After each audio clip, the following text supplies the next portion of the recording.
Welcome to WAC Basketball Preview Days presented by Hercules Tires. I'm Kendra Sheehan here with the Tarleton men's basketball program. We have head coach Billy Gillespie here in his second year with the Texans, Shakur Daniel, senior guard, and Freddie Hicks, sophomore guard. Coach Gillespie, I'm going to start with you. You have put together quite a tough schedule. 18 conference games and then 13 non-conference games going up against Gonzaga, Kansas, Michigan, and just your second season at the Division I level. How does this schedule help your guys prepare for the upcoming season? Well, we'll find out. It's brutal, probably the hardest schedule in the country. We had a schedule like that last year, but we're not able to play it because of COVID reasons and everything. We were able to play at Texas A&M, but we're trying to build a program going from Division II to Division I. We like to bring a lot of excitement to the program. We like to bring a lot of attention to the program, and it's a great experience for the players on our team. They'd rather play against teams like that, and how we fare against them, that may be another story, but it'll be a great experience. You get to go to some of the best venues in college basketball. We're playing 1, 3, and 6. In the preseason, I think Gonzaga's 1, Kansas 3, and Michigan 6, as well as a lot of other really good teams. And so we'll find out what we're made out of. I think our guys are mentally tough enough to handle it, no matter what the results of the games are. And you always want to have a schedule that brings great attention to your program. It brings great attention to our players. You get a chance to do something that you couldn't do against Sonoma State. No disrespect to Sonoma State. If Sonoma State was talking to you, they'd say Tarleton State. Hopefully they wouldn't have any disrespect towards us. But, you have a great game. Might give you a great NIL opportunity. We're trying to help with those kind of things for our players. And we can't arrange them. We're trying to bring attention to our players. And there's so many things. It does great positive. Most of those games are on TV. You can't buy that kind of exposure for your university, your players, and your team. So I think it's all positive. The games will be very difficult, but we'll try to be up to the challenge. 6 of those first 7 games are on the road. What opportunity does that provide for your guys to learn how to win in hostile environments? Well, it's not, believe me, it's not perfect, because you would rather have, in 7 games, you'd rather have 4 at home and 3 on the road, or 3 at home and 4 on the road. So the imbalance is not very good at all, but that's what you have to do. We're very grateful for those programs giving us the opportunities. Most of them happen because of personal relationships that we've been able to form over a coaching career that's lasted a while. And so we appreciate those guys giving us the opportunity. We get a chance to go to play at some of the best places, and they will be raucous crowds just waiting for us to, say bad things to us and be really loud against us and all those kind of things. But really, what's college basketball all about? No, we didn't get a chance to experience that last year because of COVID. It'll be an eye opener for a lot of new faces. It'll be another experience for the people who have done it before. And but there's nothing better than going into a full house and playing your absolute best. And there's nothing better winning on the road. Very difficult to do in those situations. We look forward to it. It's going to make us tougher. And everything you do in college basketball, coaches are really involved with the making of their schedule. And so nobody can be blamed for this but me. And so, the thing about it is your whole deal is to try to prepare your team to be the best it can be in conference. Our conference is outstanding. There's a lot of great home venues in our conference as well. The teams are good. The coaches are good. The players are good.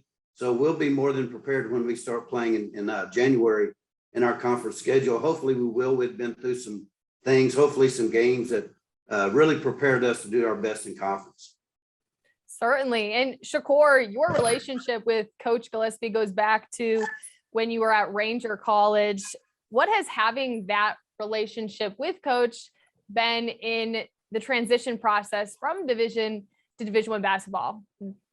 It's been really fun having a close bond with Coach G, a tight bond, being with each other for a certain amount of time.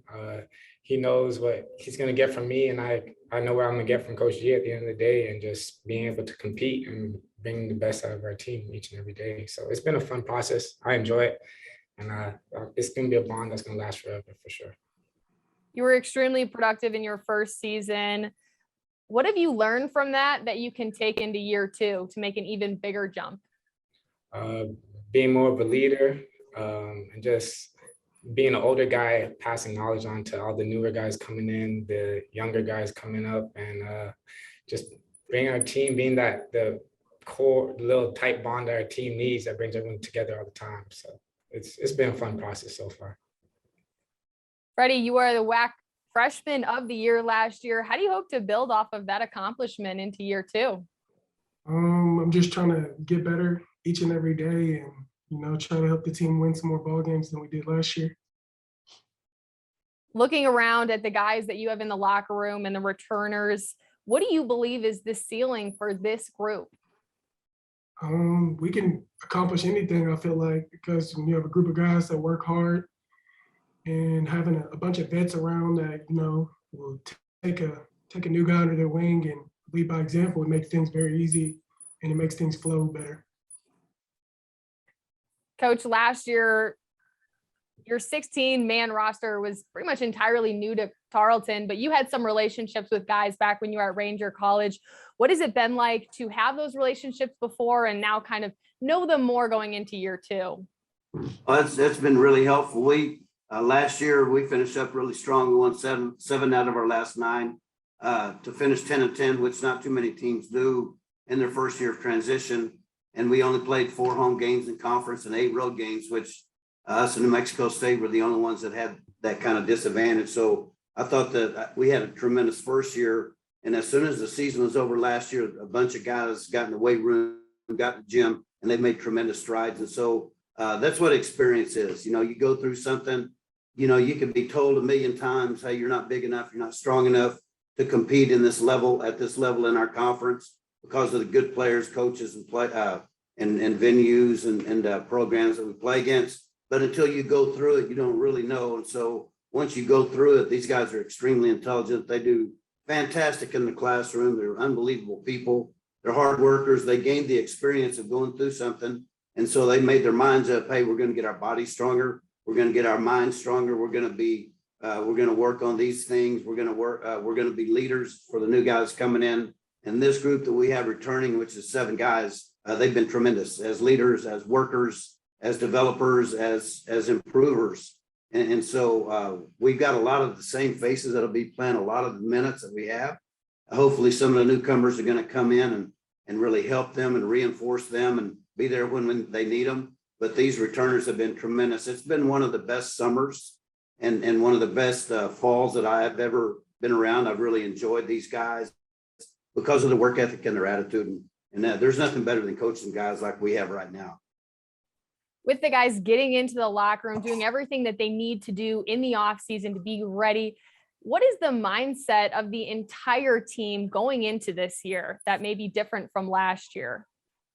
Well, everybody, anytime you have a coaching change and a new coach comes in, you don't really know. So I've been through several of those. I've taken over several programs. In the first year, it feels like you're walking around with sand in your eyes the entire year. And then the second year it gets a lot easier.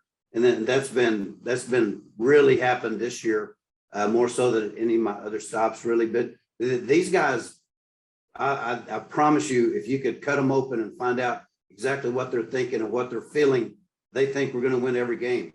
And they think we're going to go undefeated. And that's a real great deal for a coach because, it's not going to happen. It hasn't happened since 1976, I think, in NCAA college basketball. I could be wrong on that, but I believe that's the last time that anybody did it when Indiana was 30-0.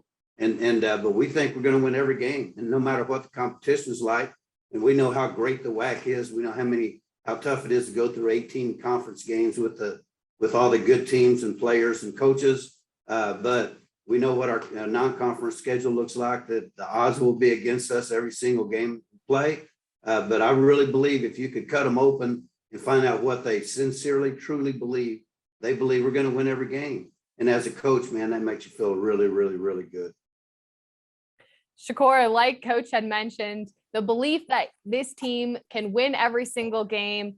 What has been your biggest growth that you think from last year to this year? Have you seen the most improvement? Really just talking to each other on the court, even in practice. Since we had that experience last year together, a lot of us are really comfortable now playing with each other, knowing how we play, just enjoying it, really just enjoying it and having fun doing what we're doing. So it's been really fun. I think that's one of the most biggest improvements that we have this year, just knowing each other's game more compared to last year because everyone was new. Freddie, Tarleton was picked 9th by the media and coaches in the preseason poll. What is it going to take for this team to get higher in those standings? Well, we're just gonna continue to work hard and practice, and when it's game day, we're gonna be there to bring it. You know, we don't really pay attention too much to things like that, but we just gonna continue to work hard and try to win every game. And Coach, last question is for you. You added some front court height and depth in the backcourt. What excites you most about those newcomers? It does give us a lot more versatility than we've had. We have to develop those players right now. We're working daily to try to develop those guys to help the guys that we have coming back that have experience and do have that comfort with playing with each other. Right now, we're probably lagging a little bit behind in getting those guys to understand that we need them and that they have to play really, really, really important, meaningful minutes for us. And, you know, in basically 3 weeks when you start the season. So we feel like that we have added quite a bit, you know, not only in size, but some experience and, you know, definitely some ability. But those guys have to continue to develop to step up to the plate for us. And Tarleton will open their season November 9th at Stanford. Coach Gillespie, Shakur Daniels, and Freddie Hicks, thank you so much for joining me. I'm going to toss it off to Chris, who's going to let the rest of the media ask some questions. Good luck this season, guys. Thank you.